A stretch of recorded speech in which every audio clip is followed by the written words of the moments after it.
So I'm out and about. Good morning, folks, again. Good morning, good morning. Yes, I'm out here. There's a chance of snow in the afternoon. I hope I'm able to get back before it snows. Yes, I want to talk about some other stuff.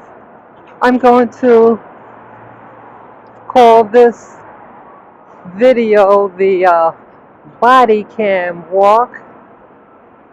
Yeah, body cam walk. Walkabout. BodyCam walkabout. Yeah. So yes, today is January 26th, 2021. The time as you see in front of me says 9:52 a.m., 34 degrees.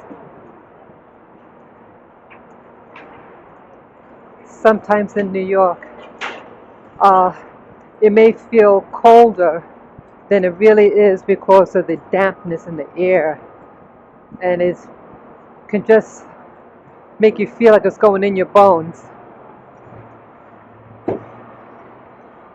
So I'm glad I wore the layers. I have my coat, my liner, and this fuzzy warmer, as I call it. I have that liner on my head, this other liner, and a thick hat and the hood. So I'm feeling pretty good. I didn't bring my gloves, but I'm gonna put my hands in my pockets, keep warm. So let me begin now. So I'm walking down 42nd Street, and it seems very empty. Yeah, I mean,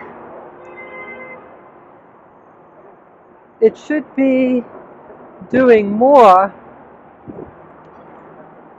but I guess a lot of these businesses are closed because of the pandemic. Yeah, let me talk about. Let's see. I want to talk about different things.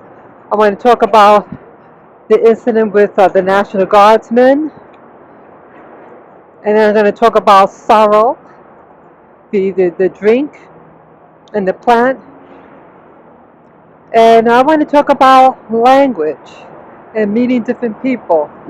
I was going to talk about that the other day, but I forgot. Yeah, that was 2 days ago. I had gone out, and it was a positive experience, and I want to talk about that. So let me first talk about the National Guardsmen sleeping on the floor. So the National Guardsmen was being used for whatever reason. Uh, the pretense was that on the 6th,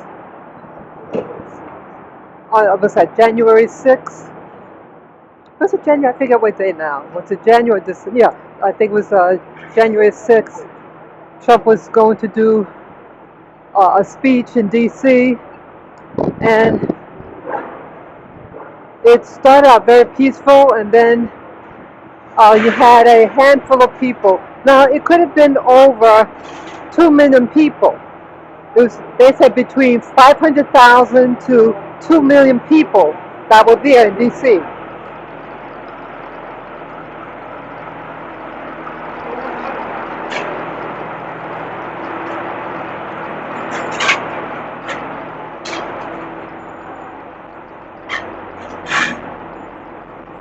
So I just waited for the passage.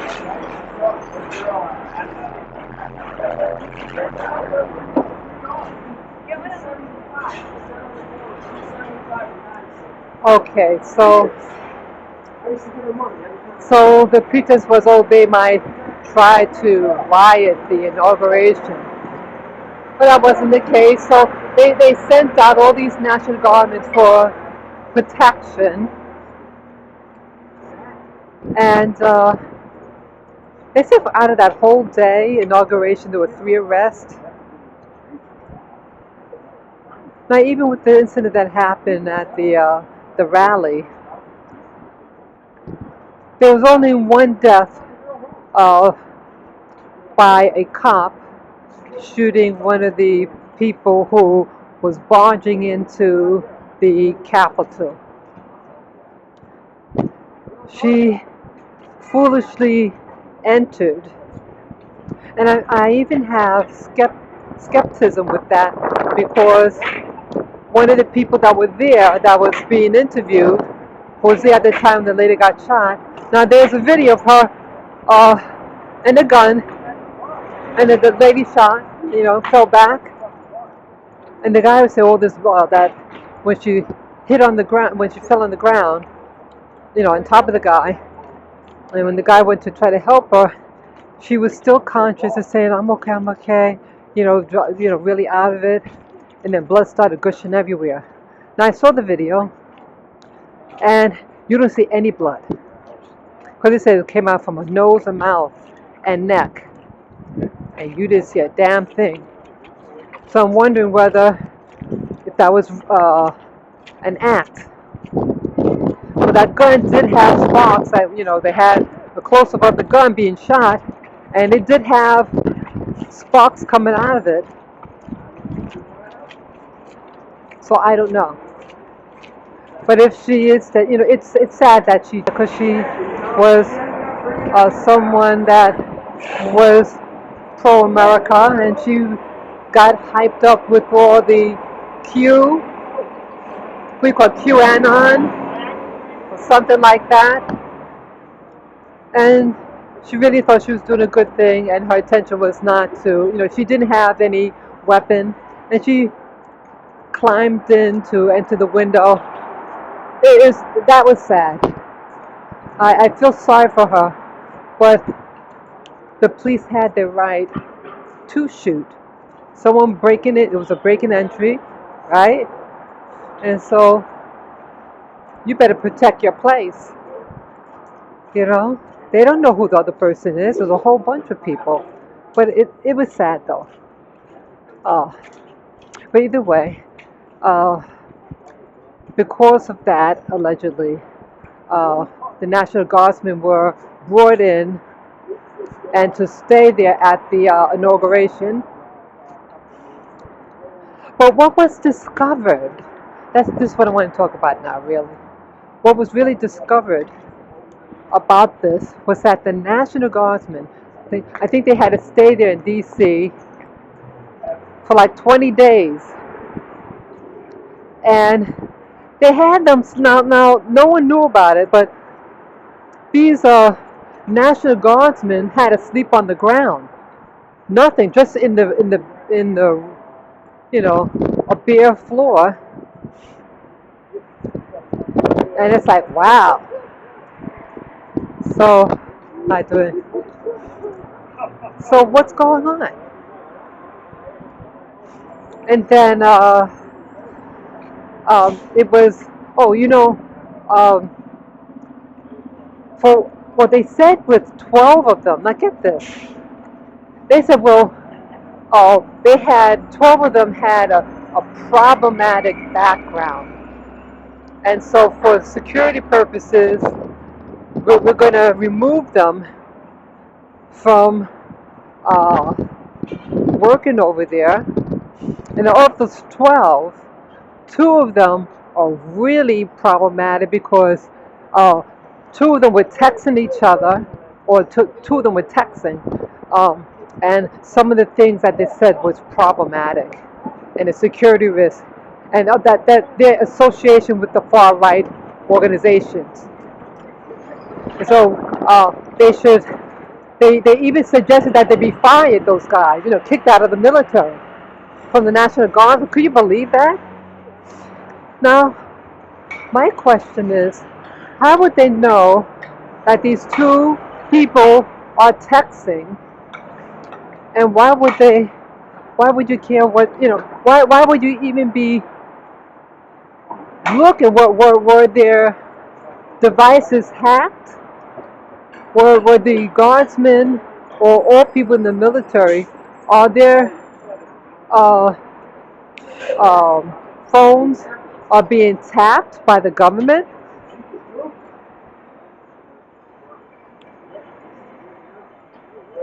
Sorry, my nose. So I didn't understand. How would they know what someone is texting?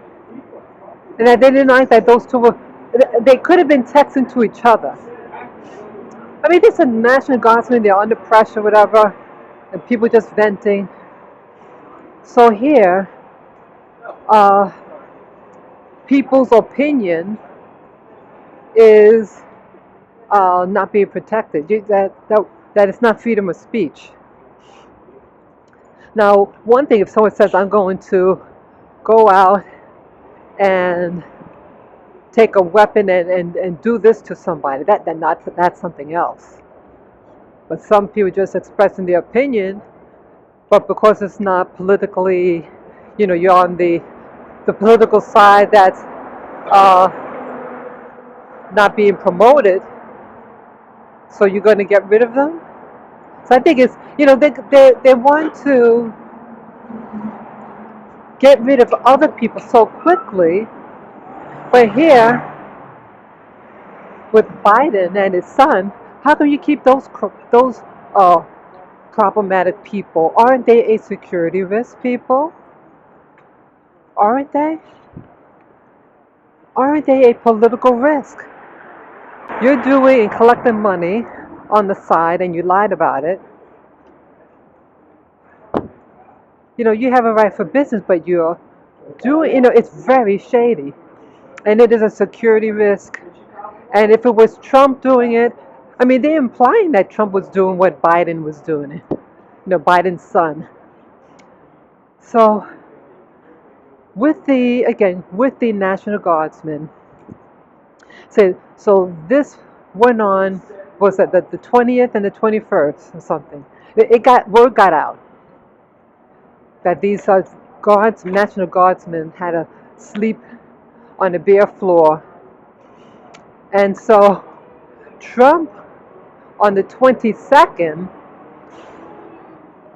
contacted the National Guardsmen that the National Guardsmen of this in D.C. could go and stay in his luxury hotels in D.C. Because remember, Trump is a realtor. He owns real estate. And he said, hey, have them stay in my hotel. And then these two Republicans in some political office were outraged. Oh, one was in Texas and some other state. And when they heard that their National Guardsmen from Texas and the other place was sleeping on the floor, they ordered them back home to Texas. So more power to Texas. Okay? More power to you, Texas. Yeah. So I like that. I'm a veteran.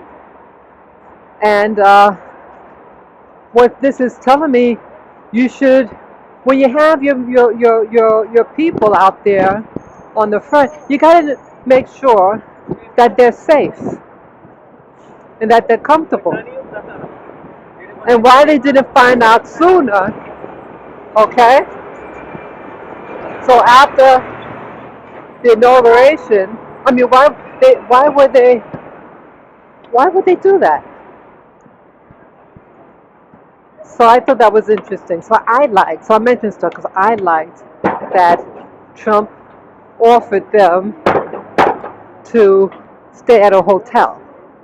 So he's the bad prejudiced person, but he cares for our vets and military, and he offered, hey, stay at my place. So again, it is shaming, and rightly so. Rightly so. So, yeah. So, I don't know how the rest of the people there that were from National Guardsmen from Texas and this other state, what they're doing. Yeah, you got to protect the military. Be good to those people who serve you. Be good, because see, Uh, it's not about, I mean, these soldiers and stuff like that, and airmen, etc., they're not initiating these conflicts and stuff like that. They're only following orders. And some of them may be required to sacrifice their lives. Remember that. So when they're in there, don't harass them, and don't harass the vet when they come back home. And I feel that's what happens sometimes. Uh, there's too many of us on the street, especially black men.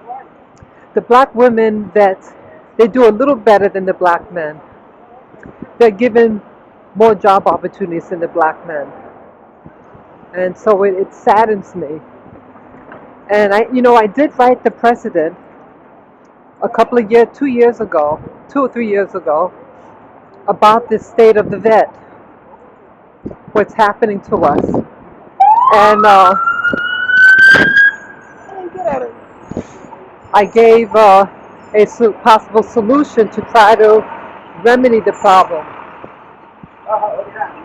Yeah, something has to be done because, it's not just black people. You have rural whites. Uh, Illinois, when I was in the military, they were from Illinois, uh, Illinois, and they don't, their communities, rural Illinois, it's hard. It's a lot of poverty. A lot of America is poor. There are a lot of poor white communities. And it's those demographics that enter the military. So when you go in, you're going to hear a lot of Southern talk. That type of accent. You have urban blacks and rural whites that go in the military. So socially and culturally, they're real different, and they socially segregate. More because their lifestyle. One listens to country, the other listens to R&B and rap. When I went in, that's how it was. And again, that's your choice. What you like to listen to and all that, your culture, that's your business. But there were some racism. Most people are good people. Most people just follow along. And I think that's what this past election in 2020 was all about. You have people. And you have people who are hurting. And you have jobs that are lost. And people want to find a scapegoat. People want their pain to be alleviated. And one way of eliminating that pain is to find someone to blame. And Trump was it. And that's how I feel. They use him as a scapegoat. People are hurting. You got this pandemic of a virus. And people can't work and make money. They're panicking. They can't visit their loved ones in the hospital. So you notice now, he's supposed to be lifting some of the ban. So what happened, people? What happened? So how come now, all of a sudden, in less than a week, we can lighten up the load and this and that. But when Trump wanted the people, President Trump, when he wanted the people to go back to work, he's a bad person to do that. So go figure. Go figure. Yeah, so it's all politics. It's all about politics. It's not about what is true. It's about if your opponent says yes, then you're going to say no. If your opponent says no, you're going to say yes. And that's what this election thing was all about. It was a big phony baloney, in my opinion. Yeah. So yeah, treat your National Guardsmen and your other service people with respect. I heard that also these two other people in government, once they found out that these They were sleeping on the floor, the bare floor. They ordered pizza for them. They ordered pizza for these guys. You know. So y'all gonna go up this way. So yeah, so they're supposed to be leaving soon, I think. So what's the use in trying to correct the problem? They're there for quite a while.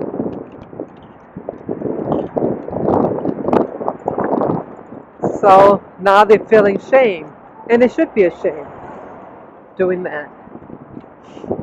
You know, maybe I should. Yeah, when I'm going to the VA hospital now, as I mentioned, I do have to do some research. Well, I have to, if I'm able to speak to someone today, uh, to find out certain benefits that I could use if this particular thing happens. You know, and I'm also thinking, sometimes I feel, I mean, it's just the past 4 years I've been getting more patriotic and stuff like that for the first time in my life. I'm in my 50s. I'm wondering, maybe I could do something like volunteer for, people for vets. Maybe that's an idea. But because I have legs, I have arms, I can think and talk, and I want to be useful. I'm really am blessed. I'm fortunate than I think most people on the planet. Things could have really been worse, and I did have some really rough times. I had been in a homeless shelter before, uh, and now I have a beautiful place of my own. I have food, shelter, my health. I mean, I'm getting my eyes checked today just to make sure it's okay. But basically, I'm okay. And I just want to take time to say thank you to the universe. I had a rocky start at times, early in my life. But there are people who are worse off than I am. That's what I'm getting at. People who are really hurting, and I care about the hurting. I really am. I want justice for all people, regardless of their race, religion, ethnicity. I really don't care what people are. I love diversity. Let me cross the street. Yeah, I love different types of people. I love to talk to them. I like to learn from them. Right? Wow, this air is cold. The air that I'm breathing, it is a little cold. I hope I don't get a problem later on. I'm just noticing. Well, I need the fresh air. Yeah, I don't have the mask on. I'm indoors all the time. I want to get some fresh air. I have some of my stuff at home. I have a sea salt pipe. You use it to inhale the salt to cleanse the lungs. I have my essential oils. I have my oregano oil. I have my teas that build up the immune system. Things like that. Uh, what else? Yeah, that's basically it. So I want to keep my immune system strong. That's why I like to walk everywhere. I want to be strong. I want to stay strong. I'm so fortunate. I got legs. I can walk. Some people don't have legs to walk, or they're crippled. Yeah, I really am blessed, and there are people out there, veterans, who are crying for help of all colors. But in New York City, they recruit the bulk of the people that they get from New York City are black people. Why is that? Because they're not wanted. The black men are not wanted. I see that. And the women, the black women, they're getting angrier and angrier. They have to compete with the foreign nationals and people who try to shame them because they don't speak that foreign language. I hate that. I hate when I see that. It happens. So what else I want to talk about? Let me talk about this next. So I think it was 2 days ago. Uh, I went to this neighborhood that I'm in right now. Um, There's a lot of Indian shops. A little further down. Look at what street I'm on. Okay, this is 38th Street. In the 20s is you could call it like Little India. They have the Indian shops. I love them. They're real neat. The Indian shops. I like Indian food in particular. Uh, when I was in St. Thomas, I was introduced to sorrel. I mean, what do you call it? Indian food. Oh, roti, chicken roti, and it just stuck with me. Oh no, I think I had it before that. Um, that's why I had a little bit before because I went out with this guy from Guyana, and I think I had roti in Brooklyn with them. But I like it, and I consider it almost like a staple. I mean, not a staple, but a comfort food for me. So either way, so I came here like 2 days ago to get my spices. I love spices, and I go to this place to buy all my spices. They are a little pricey, but you can get everything basically at one location. And they didn't have, well, um, it was a misunderstanding regarding this particular spice I was looking for. I was looking for sorrel. I did all that to buy what's called sorrel. They're like they're flowers. They're these red flowers, and they dried, and you make it into a tea. In the Caribbean and the vicinity, they put like different essence in it. They love sweetener, and it tastes wonderful. And a neighbor of mine gave me some, and it had a very distinct flavor. So I thought, okay, I thought, oh, I'm getting off the subject again. Well, I thought I bought the right one. I thought uh, hibiscus and sorrel were the same thing, but actually it's not. But I'll discuss that right after, or when I wanted to talk about the spice, my purchase in the spices and stuff.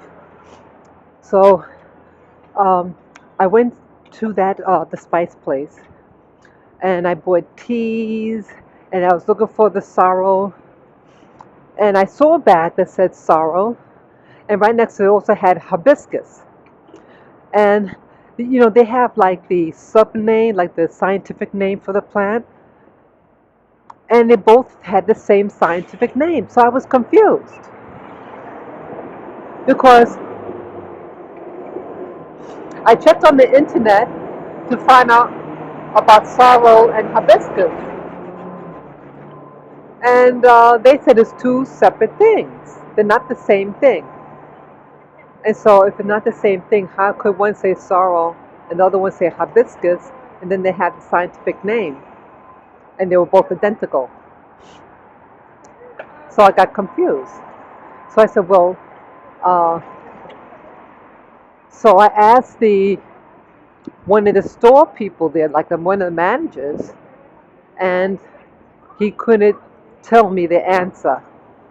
So I said, to be on the safe side, I won't buy this product, but I get everything else. So then I went to a store right next door to that one, and I said, "Oh, do you have sorrel here?" And he said, "Yeah, yeah, we have sorrel here." And I said, "Well, because it's different, because sorrel and hibiscus, they're not the same thing, and I want to get sorrel." And he said, "Yes,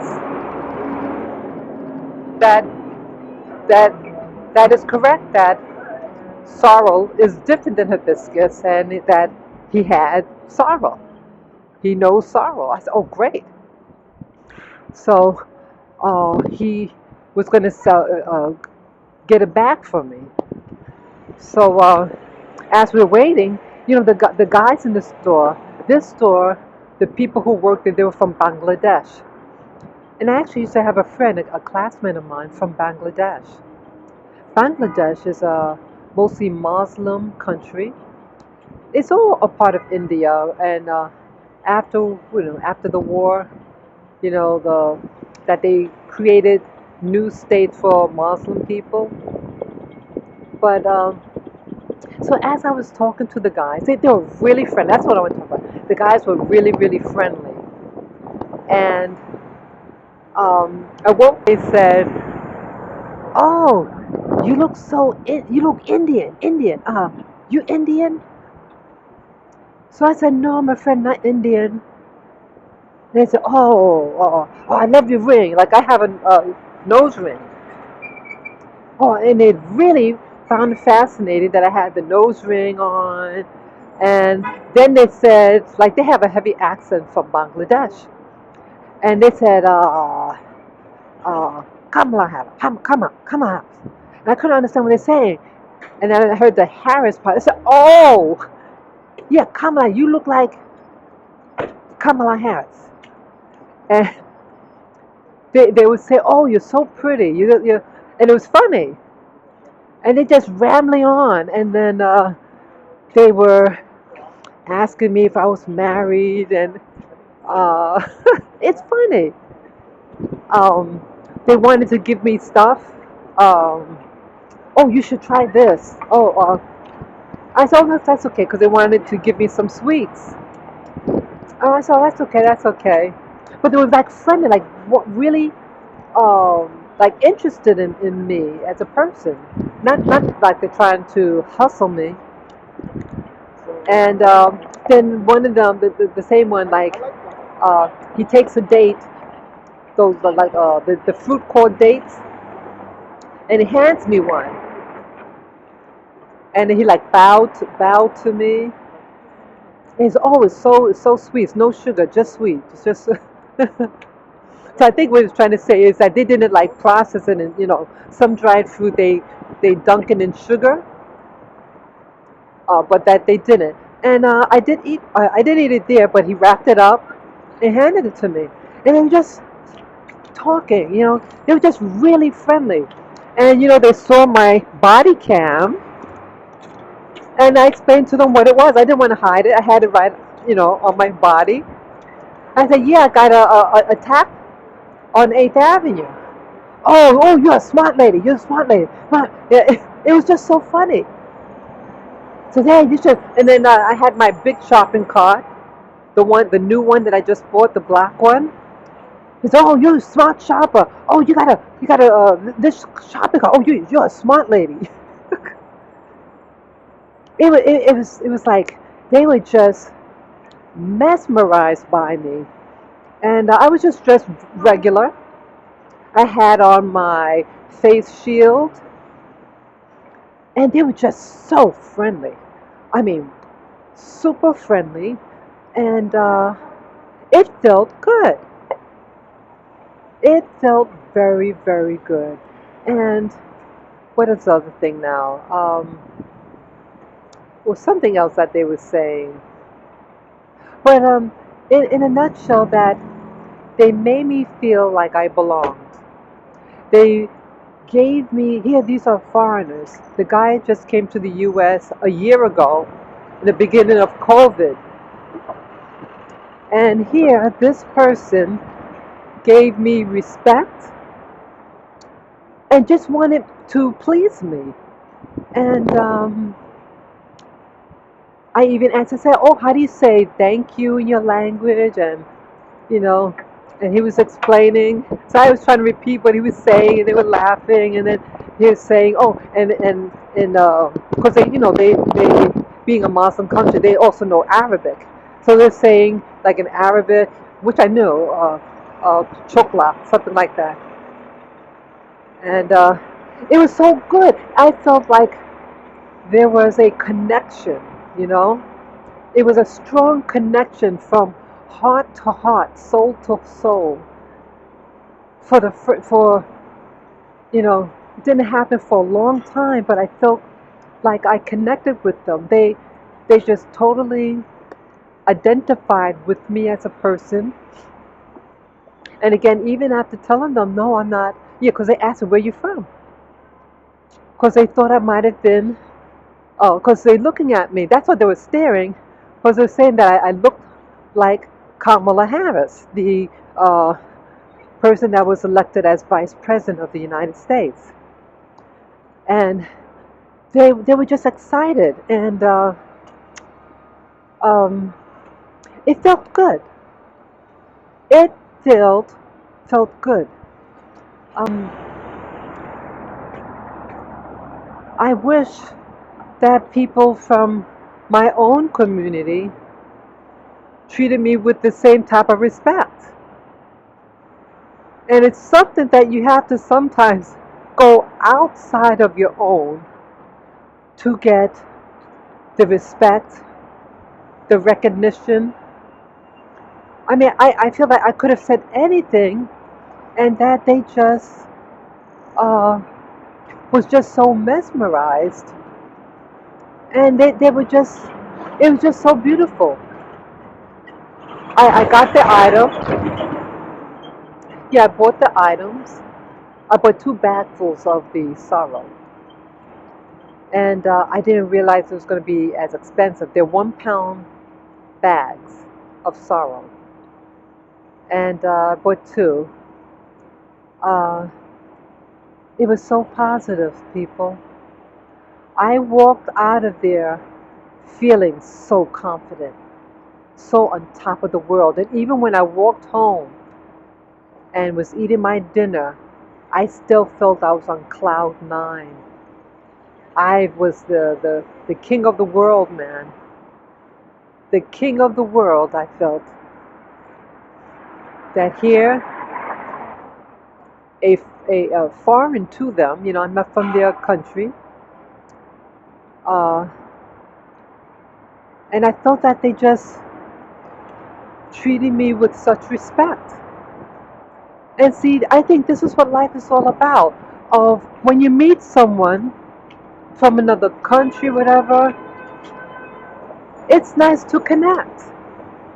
It's really, really nice. Um, yeah, the human soul, we need each other. And when you're far from home, well, let me wait till I get out. Wait a minute.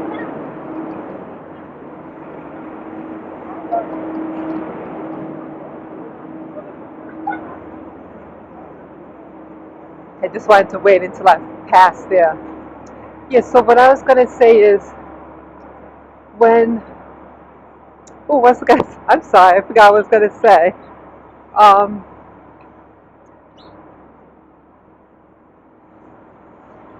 people need love. People, you need to connect.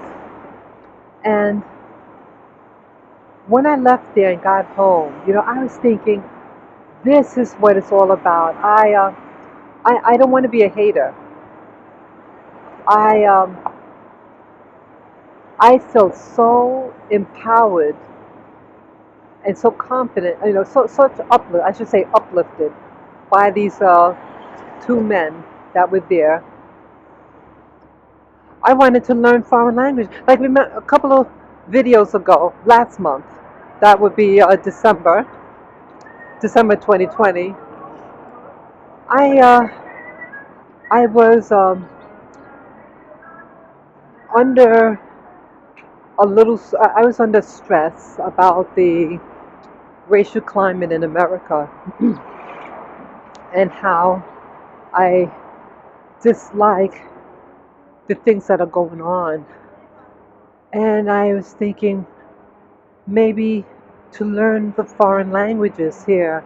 Uh, it's a horrible feeling when you don't know what's being said and they use it against you.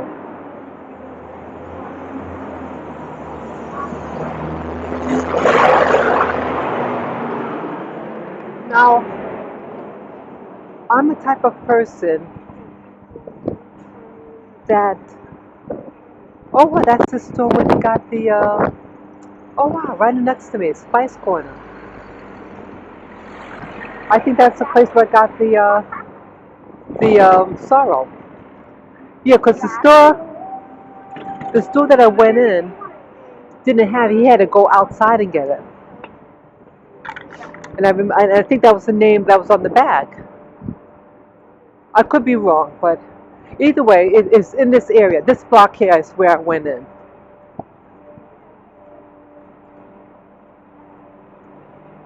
Yeah, that's the place. Yeah, that is the place. Yeah, so yeah, they're Muslim. They treated me so well. They treated me like a queen. And you know, a lot of times, oh, this is the place where I get my spices. Kalus Dians. Yeah, International Specialty Foods since '88. Yeah, this place, they have everything. Everything. Yes, big one. They do very well. Yeah, a little pricey, but they're good. I mean, they have a lot of stuff. So I get my salts, my teas, and this place too.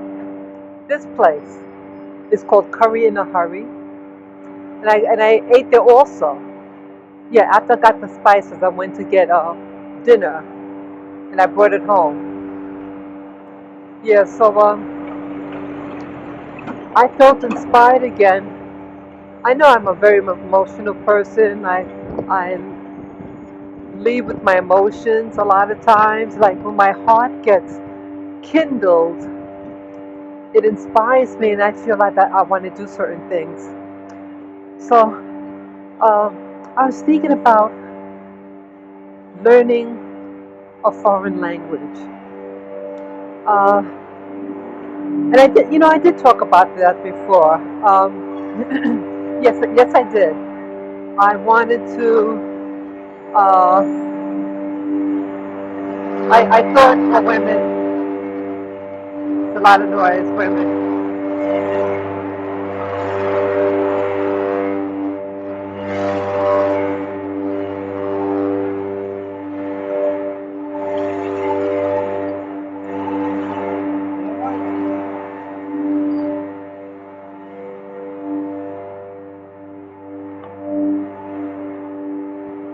Okay, I'm just walking away from that.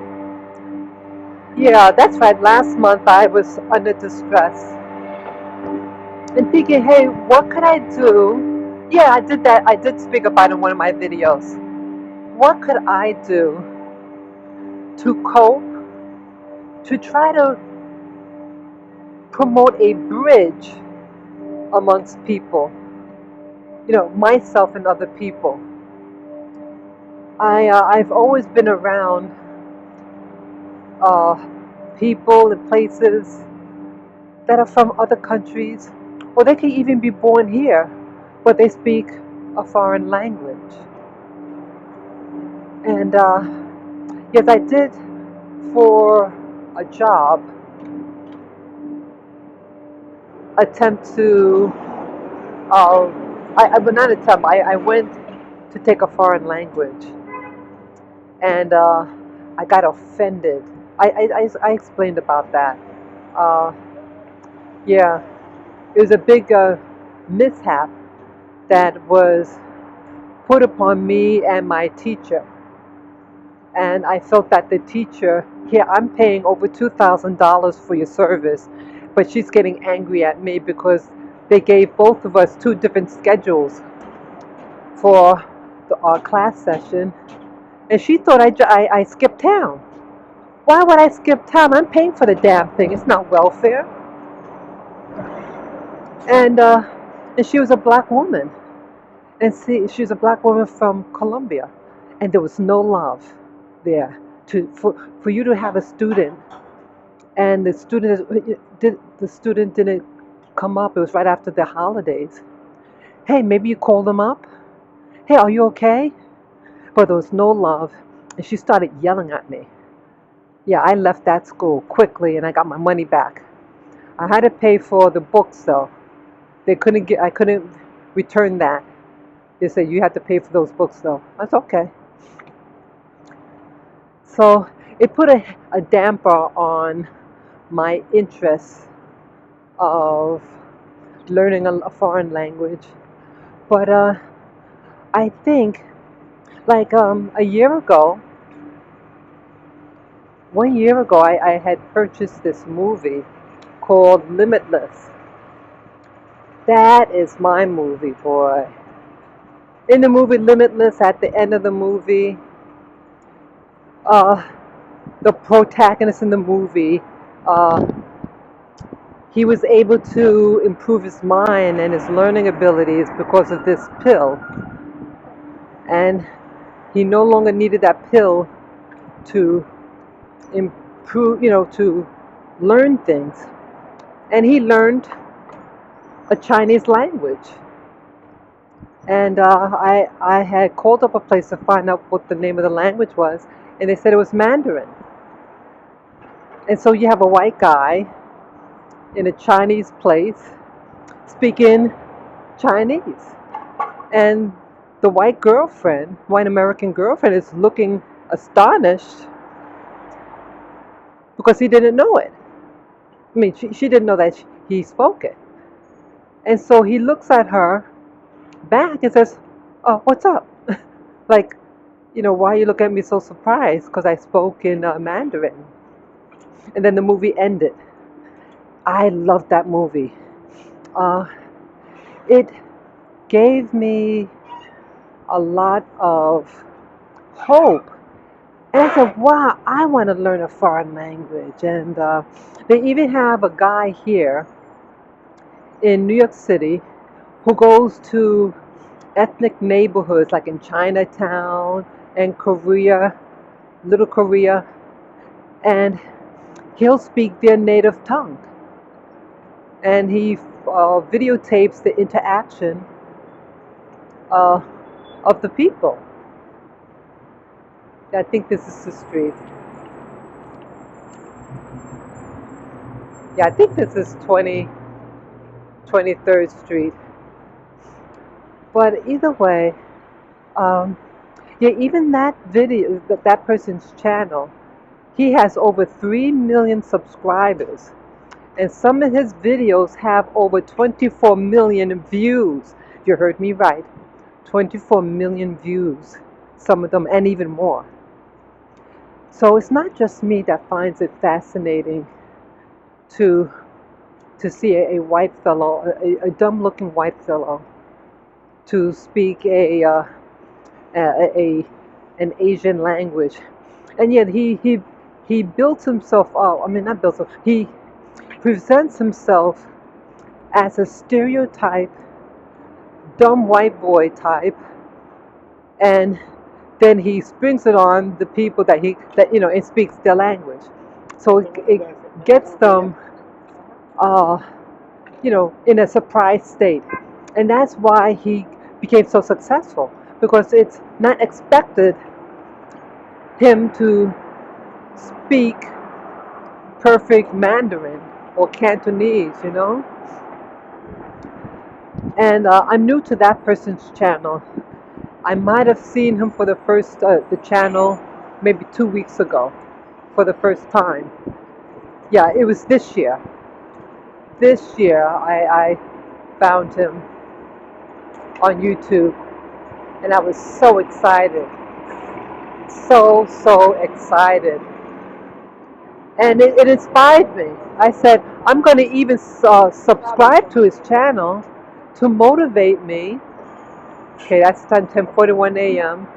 To motivate me, maybe when I feel like I need encouragement. Let's say I want to study a foreign language, to watch his videos and feel motivated to learn.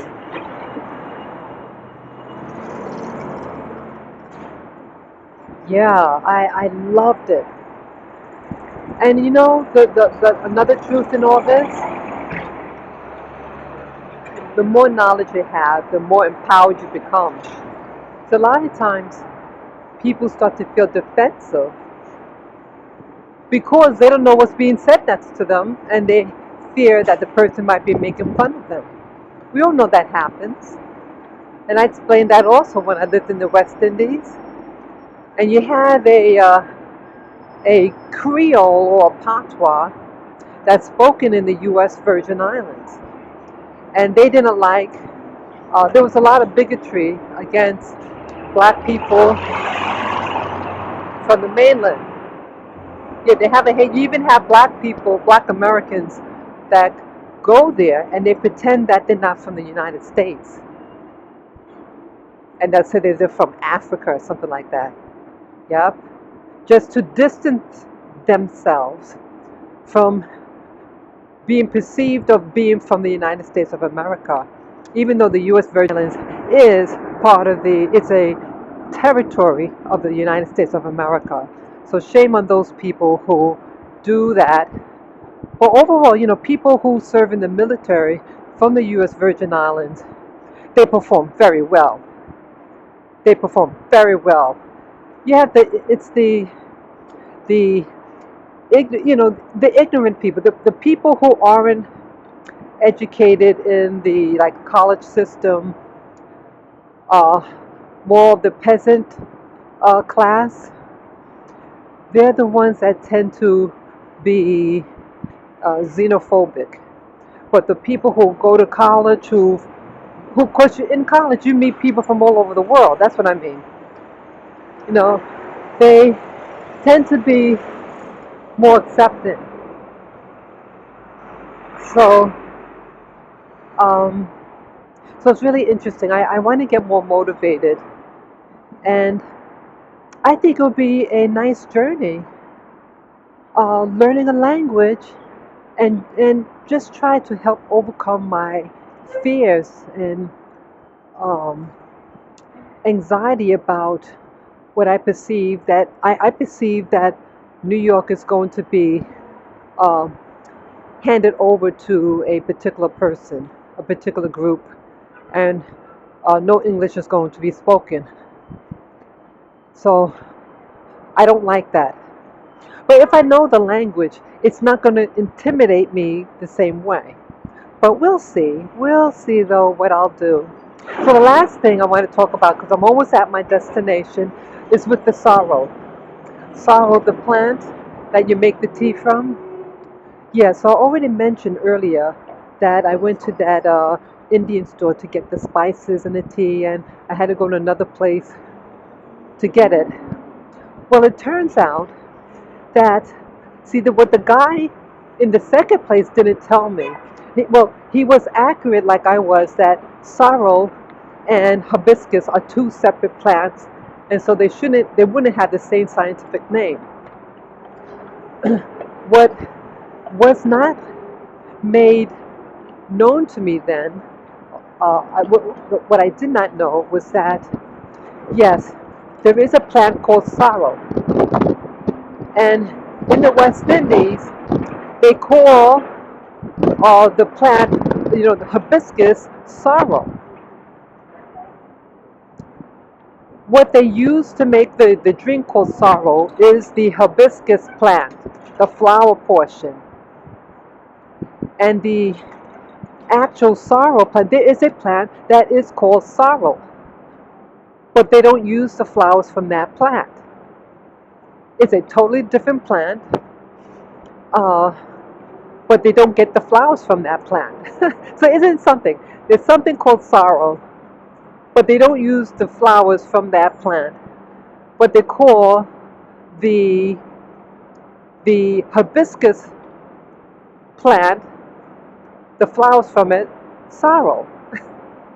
And it's so typical. And then in the Spanish language, they call it, okay, in English it would be called Jamaica. But in the Spanish language, they pronounce it, the J as an H sound. So, a plant in the Caribbean can be called many different things. So I was trying to do research before I went to the spice store to make sure I get the right thing. And I needed to read it more carefully that yes, there is a plant called sorrel. And I even looked see what the plant looked like. And the flowers did look different. I didn't understand. And then I know what a hibiscus plant is, so I couldn't figure it out. But yeah, so when I got home after buying the 2 giant-sized bags, 2 pounds of sorrel, and went back on the internet, that's where I discovered that they use the hibiscus for the tea, and the actual sorrel plant is a different entity that is not used. So isn't that something? So that's what I learned. And yeah, the sorrel that I got is from Africa. It cost me a fortune. The bag was $29. And in the first place that I went to, which was actually the product that I wanted, was half the price. Isn't that something? It was half the price, or even less than half. Oh well. But hey, this one is from Africa, this sorrel, and so hey, enjoy it. Um, and just enjoy it. And I did make a cup of sorrel 2 days ago, also a small jar of it. Yeah, maybe I'll go back there and get some other spices for it. Yeah, with the sorrel tea, you added like cinnamon, clove, and they put some other stuff in it. You go to a West Indian place, it is real expensive. You know what else? Just before I go, to emphasize how in the Caribbean they have different names for the same thing. Now, I'm familiar with like in the St. Thomas they have this banana. It's a little different than the regular bananas that you get in the United States, the mainland.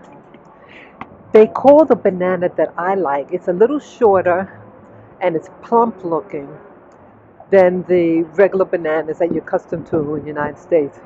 They call it figs, Figs. And it has like an apple-like taste to it. So here, you ask for a fig, you know what a fig is, those little round ball things that you get from the Middle East. And it's dried. So, so here, a fig is that banana in the West Indies, but in the States, it's the actual fruit from the Mediterranean plant that's dried. Usually it's dried, but you can get it fresh too. So, so that's it. That's the Caribbean for you. You know, you ask for a fig, you might just get that little banana. That's funny. Yeah, I don't know where to get some in the United States. Yeah, folks, those of you who are still on this video, if you know where I can get those West Indian figs slash banana slash apple banana, please let me know. I want to get some. It's absolutely wonderful. Yeah. So I'm gonna be going now. So yeah, because we're not allowed devices in the um, inside, you know. So take care, guys. Bye bye.